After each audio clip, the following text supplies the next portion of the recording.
Instagram. It's your girl, Vanette from Priority You. And listen, I am glad to be here. I'm starting off a little late because guess what? I was supposed to be on at 7 o'clock, but I am here. Let me tell you. With Thursday Thoughts, I always want to start off with saying something that I am thankful for. Hey, yo, thanks for joining. So today, I am thankful for knowing when I need to reboot, retool, and revive. Sometimes, y'all, we just have to reset ourselves. So it's always good to pay attention to yourself. Hey, Diva, thanks for joining. Come on in the room, y'all. Come on in the room. Sister, it's hot. Here in Michigan, the temperatures reached in the 90s, and it was very dry heat. Let me tell you, anytime it's hot enough to where it make my hot flashes seem like air conditioning, it's hot, y'all. Okay? It's hot. So, I'm excited to be here. And for today, I think I'm going to talk about maybe handling conflict, right? Maybe some office politics on how to handle certain things. When you are a leader, even when you're not a leader, it's really important on how you handle certain situations in the workplace, because how you handle situations will follow you. It becomes part of your brand, meaning it becomes part of who people recognize you as. It gets attached to you. So I'll share this story with you all. I had a situation years ago, where someone went to my leadership and told my leadership that someone who worked for me had told them that, Vanette has me doing her work. Now, this person who was not part of my team, who was told this information allegedly, went to my leader and had a talk with my leader. But what this person did not know was the type of relationship that me and my leader had. My leader immediately called me to the office when that person left, told me the situation, and my leader told me, you go handle it. Why? Because my leader understood my brand. My leader understood my integrity. My leader understood, my character speaks for itself. So meanwhile, it just so happened that same day, I ended up getting on the elevator with this person. And it was just us two on the elevator. So I told this person, I said, yeah, I understand. My leader told me that you had something you wanted to talk to me about. I said, my calendar is open. Why don't you book a meeting for us so we can discuss it? And she was like flabbergasted, right? Because she figured she was telling my leader in confidence in some kind of way. My leader was just going to talk to me about it. Come on now. So the person schedules a meeting. We get in the meeting together. And I asked the person, I said, so share with me, the information that you wanted to talk about. Well, she proceeds to tell me, so-and-so is saying that, they're doing your job. And so I said,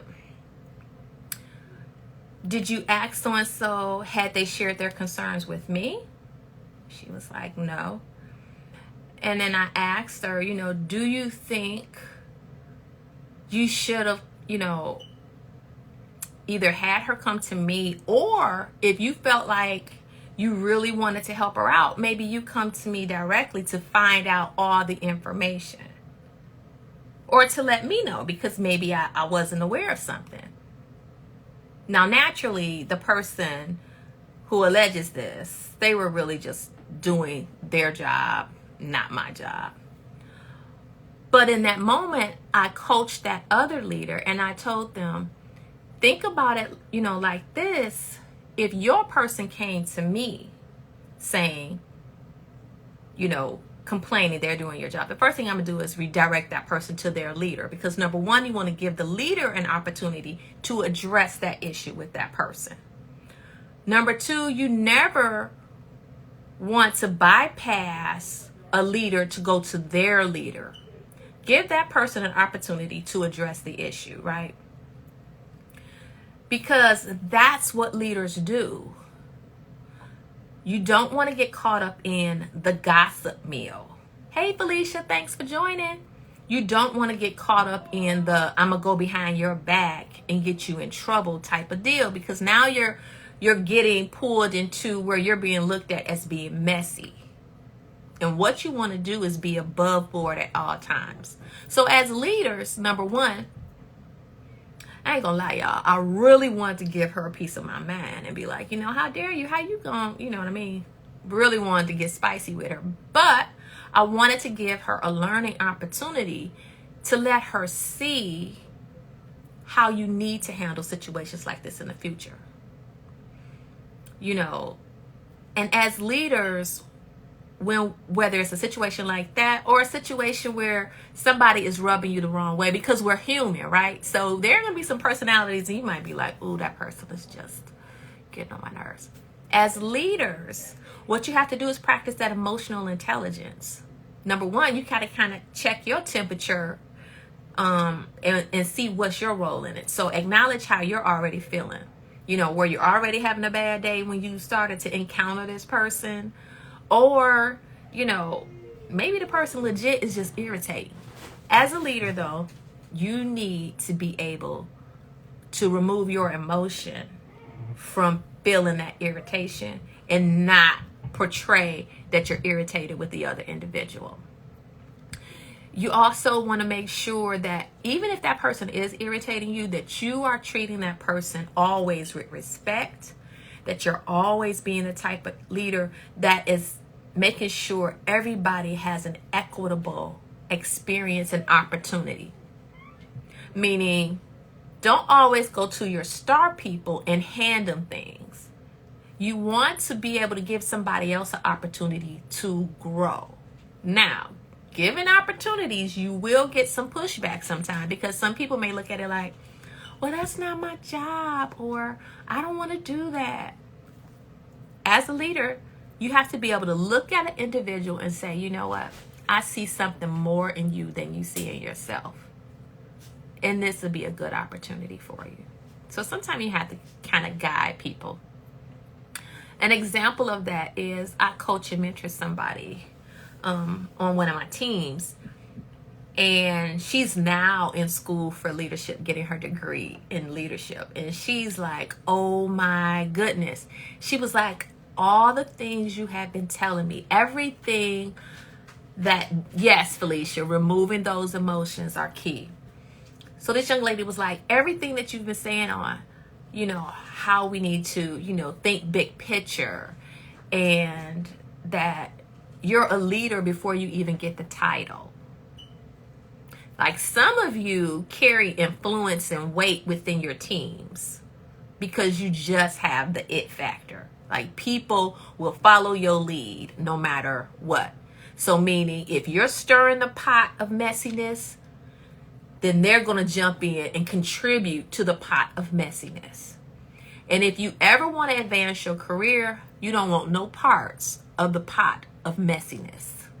So you want to keep that in mind, and you really want to be aware of that, because it's not a good look. It's not a good look at all. So me and this young lady that I've been coaching, we've been talking. And so I've been giving her opportunities to fulfill leadership roles. And so we're talking back and forth, and she's sharing, and she's like, you know what? She was like, I took the emotion out. There was a difference of opinion, disagreement going on. And I saw it in real time. And so the one person was very, kind of in their feelings, you could tell a little bit. But the person I had been coaching, she stayed calm. She was cool. She was unbothered. And later we got together. We talked about it. And she said, you know what? I took my emotion out of it. And I just said to myself when she was talking, you know what? I'm just going to listen to her concerns, not listen to reply, but just listen to her concerns And on top of that, I'm not even taking it personal. I was like, girl, give me 5. I was like, that's how you handle that. And as leaders, that's what you do. Like when people are on 10, guess what? Never meet bad behavior where bad behavior is. When they go low, we go high. So that means always keep your calm, always keep your cool, always keep your composure. Now, keeping calm, cool, and composure does not mean you allow people to disrespect you. I'm going to let you sit on that one. I believe in being respectful, but I also believe in being respected. So I remember when Cheryl Lee Ralph gave her presentation at the war ceremony, and she told them to come closer. She was like, people ain't got to respect you. You just have to like who you see when you look in the mirror. I beg to differ. If I'm leading you, we're on a team, or if we're in a work environment or any environment, you can't be disrespectful when we're in a business environment. Like, you have to be able to give me my respect, or we're not going to be able to continue that conversation. But trust me, if you report to me, we will come full circle and we will deal with that.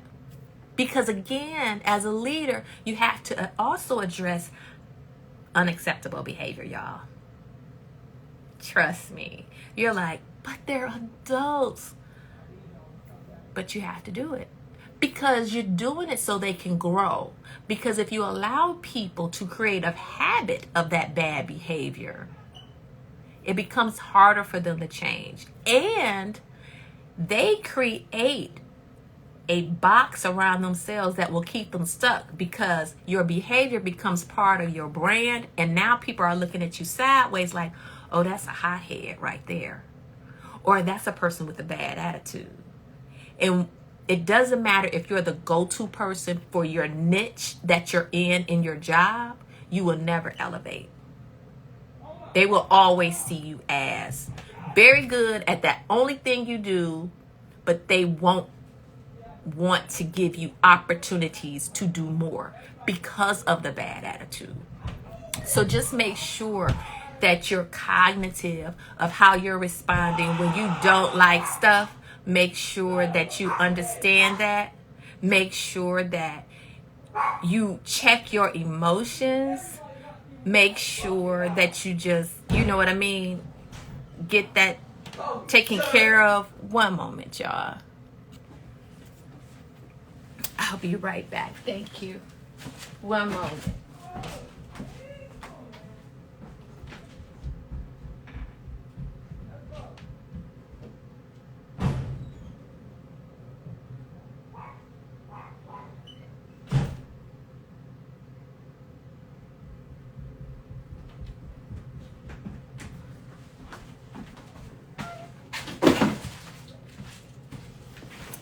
And I'm back, y'all. So, again, how you respond, how you behave at work, it's not always the things that you do. It's how you do what you do. Are you a good communicator? Are you a team player? Are you helpful? Another example I have, we had a situation where one of my team members needed some help. They didn't have access to a certain application, and they went to the department that handles that. And they kind of just brushed them off and told them basically go figure it out. So they communicated again, but this time they put that person's leader on it, which I recommend is a good move, because that person was actually responsible for helping the team member. Don't you know, after that, that person actually got the help that they needed? So it's a way that you do stuff that can get things done at work. You have to be smart, and then you have to also think of the future, because in corporate America, you never know who you're going to end up working for. And low key, y'all, you don't know who related to who. Which brings me to my next tip when it comes to office politics and office culture. Don't get caught up in the gossip piece. If people are being messy and gossiping about different people, don't get caught up in it. Don't entertain it. Because if you sit there and say nothing, that's agreeing with it. That's entertaining it. When I'm around people, and most of the people that I'm around don't do that. And they don't do it around me because this is my famous line. Okay, y'all, we not going to do that. We not going to do that. Like spreading bad stuff or speaking ill or bad about people, we not going to do that. And then I give them my next famous phrase, which is, you know what? I don't have time to listen to somebody complain about somebody else or talk bad about somebody else, because talking and caring about me is a full-time job. It's more than a full-time job, y'all. My business is more than enough for me. Sometimes I can't handle my own business. So I don't have time for somebody else's business. And if you think about it, none of you should have time for anybody else's business either. We should be about handling our business, being about our visions and dreams and our purpose for our lives. That's what we should be about. We should pour our energy into things that are positive, not negative. I'd rather, now if you're going to tell me somebody got a promotion and you're excited, oh, we can talk about that all day, because I'm happy when I see somebody get promoted. I'm excited for them. But what we're not going to do is we're not getting ready to tear somebody down. We're not going to do that. And the other thing I want to talk about on this Thursday Thoughts, I know all the thoughts kind of seem random, but they kind of like etiquette, office politics stuff, y'all. We're going to talk about reach one, teach one. If you see somebody and they're doing something that you know out of pocket, pull them to the side and have a word with them. And you coach and mentor somebody. Don't let somebody sit out there looking a plum fool, y'all. Try to help them. And then if they don't accept the help, then okay. But at least you try. Because oftentimes people don't know. Like sometimes they really just don't know. So when you have your wisdom, when you've learned lessons and you don't share it with somebody else to help bring somebody else along, then you're not doing your gifts a service. Because that lesson you learned became a gift, and it was meant for you to share with somebody else, so maybe they could avoid the struggle that you went through. So I want y'all to think about that. That is so important that we give back, that we look out to help others, and that you don't condone buffoonery. If you sit in a staff meeting and your leader has to explain there are changes that's going to have to come, the first thing when there is a change is different. And because change is different, different means uncomfortable. So as humans, it's in our nature. The first thing we do is feel uncomfortable with change, because that means we're going to stop doing something that we're really familiar with, and we're going to shift and have to do something now that we're not familiar with. So we're comfortable with the one thing because we're good at it. We've been doing it a long time. But this new thing, I'm not comfortable with it. I don't know what it is, and I don't like new. So you don't want to be that person that is upset, that's being argumentative. Now, it does not mean you don't ask questions, right? You can ask questions if a change is coming. You have every right to ask questions. You have every right to feel uncomfortable, but you don't have a right to have a negative attitude towards the person who's telling you about the change. Because guess what? Somebody told them about the change. Most of the time, stuff rolled downhill, not up. Okay? So don't kill the messenger. If anything, stop, collect yourself, use some emotional intelligence. And when that change is coming, number one, they're telling you about a change. They're not asking you, they're telling you, which means it's not optional. So you need to move to the phase in the change process that allows you to say, okay, I need to get to accepting the change. I'm going to acknowledge my feelings that number one, I don't like it. Number two, it's uncomfortable. Number three, I'm fearful of the unknown or what this could mean. You need to, after you get through that, because you have to recognize your emotions, the next thing you need to do is you need to say, hey, what could be some opportunities that this change could have for me? Now you're shifting your mindset. When you shift your mindset to the possibilities of the positive things that could bring, it's much more easier for you to adapt to it. But if you set your mind already up against it and you're in the defense against this thing, it's just going to be tougher for you to accept it. So you definitely just really don't be that person that is, acting rude and with an attitude and just really combative. But you can ask your questions, and you can voice your concerns respectfully. When there's a change that I tell my team, before I tell my team, I think to myself, what are some things that they could think about? Like, what could be some of their pain points they might have? And I try to think about that before I tell them what the change is. And then I listen. I just listen. I allow them a safe space to really basically complain about the change, to voice how they feel, about the change. And as long as they're respectful, that's fine. Some people may be in their feelings, but again, I'm not going to receive that as they're in their feelings about me. They're in their feelings about the change, right? So as a leader, you need to make sure that when you're introducing a change, create a safe space for your folks so that they can convey and talk about what they're feeling. They feel valued. They feel heard because you listened. Don't discount their feelings because their feelings is real. What they feel is real and valid. It doesn't change that the change is going to happen, but they need to know that you're listening and you hear them. That is so important as a leader. It's so important that you make sure your team knows that they're valued, that they're heard. So that's really, some of the things that I really wanted to talk to you all about on this Thursday Thoughts.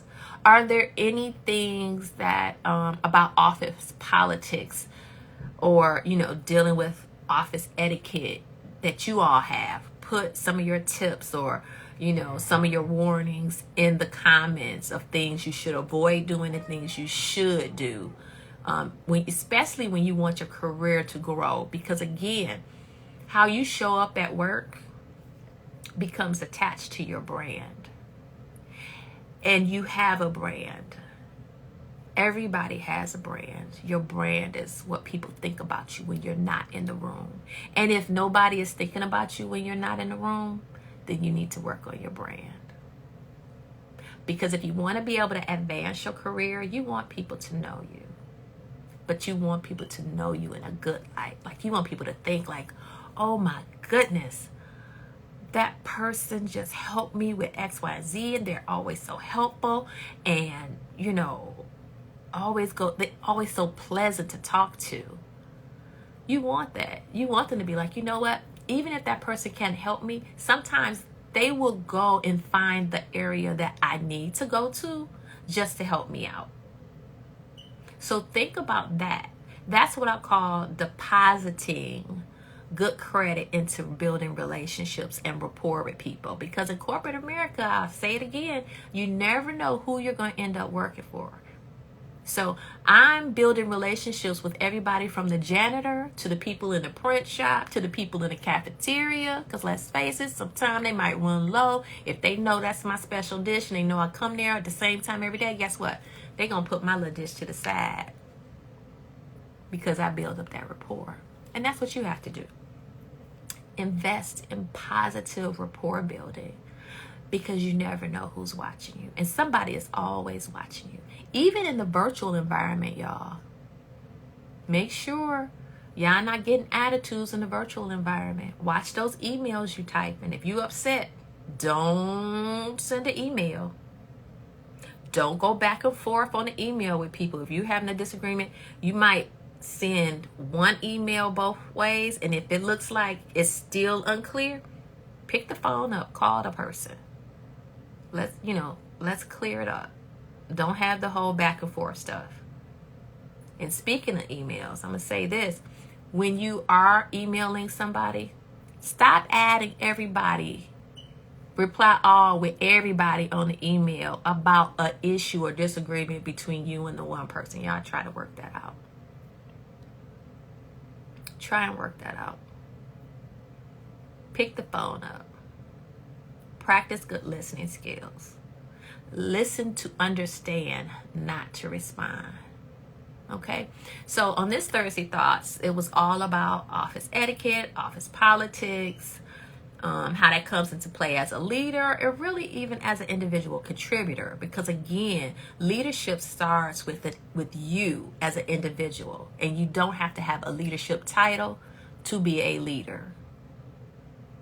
When you have influence, you're leading.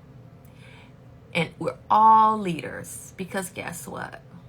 We all lead self. And if you want to be a great leader, if you can't lead yourself, you darn sure can't lead nobody else.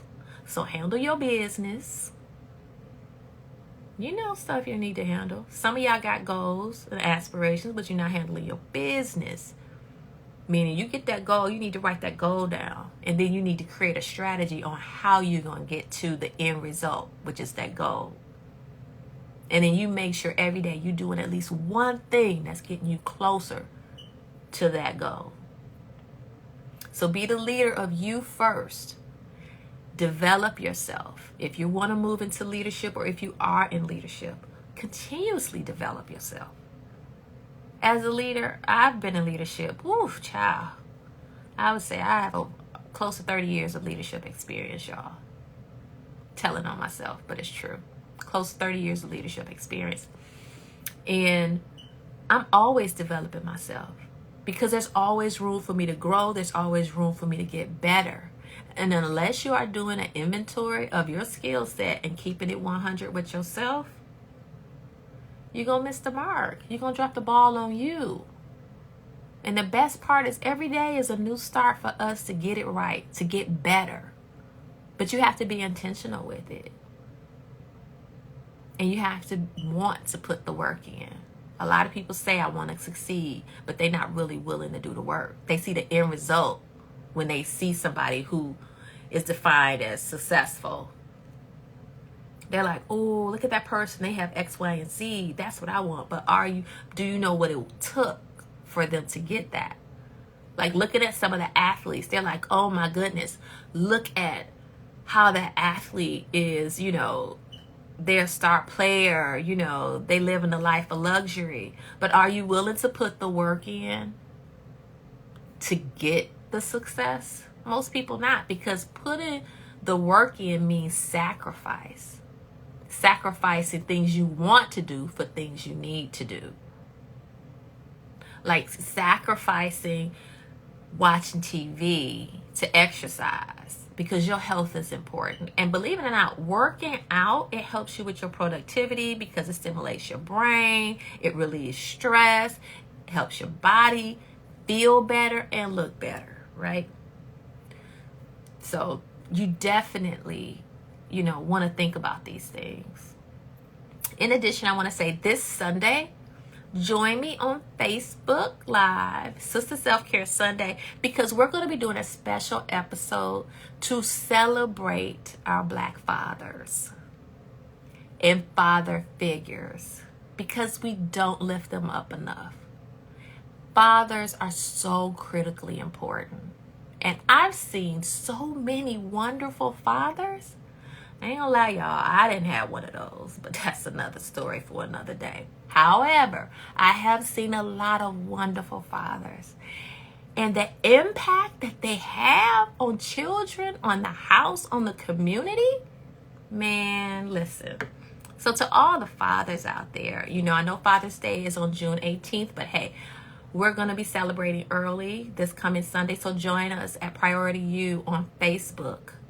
If you click the link in my bio, On Instagram, you can actually click to follow me because it has all my social media up there. So you can click to follow me on Facebook and also follow me on LinkedIn, y'all. I'm about that life. In addition, I want to say I have a workshop masterclass coming up, you guys, on June 17th, noon. It's going to be 90 minutes called Elevate Your Impact. We're going to be talking about 3 key strategies that help you elevate your career and unleash your leadership powers. We're going to be talking about your confidence. We're going to be talking about your building your personal brand, and we're also going to be talking about expanding your network. So we're going to be really delving into some stuff. And listen, it's free. Click the link in the bio to sign up. Also in the link in the bio, y'all gotta get my monthly newsletter. I'm dripping all kind of sauce in that, y'all. I'm always trying to give things for leaders, for career professionals, to help you develop yourself, to help you really practice self-care, stay motivated. So there's a lot of things that's in the newsletter.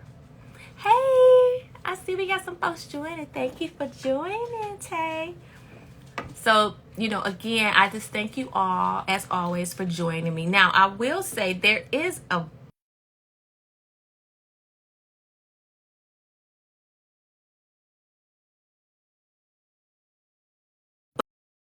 book. I don't know. Set. Can you see it? Mindset. And hey, Vanessa. It's called Mindset. It says the new psychology of success. How we can learn to fulfill our potential. This is for parenting, business, school, and relationships. Hey. So this is a good book. All right. So that's my time for Thursday Thoughts. Tune in next week. I will be back again. Listen, you guys, leave tips in the comments. Put your comments out there on anything that you think is a good lesson to keep in mind when you're talking office etiquette. Things you should do or things you shouldn't do, right? Put that in the comments.